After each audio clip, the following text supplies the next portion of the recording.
Hey gang, so in this last video we talked about this for loop a little bit and we saw that we could output some stuff. I actually just wanted to take that one step further, and I want to put together this idea of creating a div, of creating a ball, and put that inside of a for loop. So we're gonna just do a quick for loop. We'll say for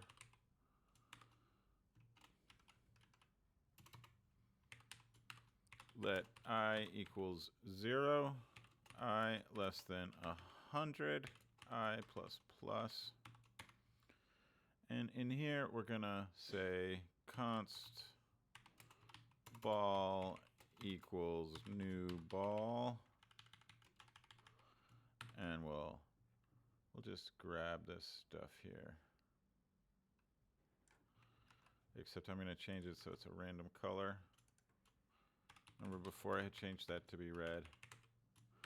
So now we're going to make a new ball in this loop. We're going to get 100 balls from this. And now I'm going to say const div equals create div, and I'm going to pass in the ball. And I'm going to say document dot body dot append child div.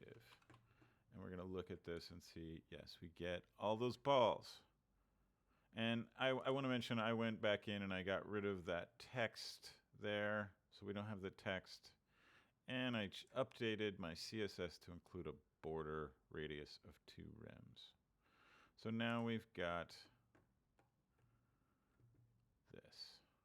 We've got 100 balls in a for loop. We can also use this to store our divs for later. So what we could do is we could say we'll say const array equals an empty array. And now in here, what I'm going to do is just after we make this div, I'm going to say array dot push div.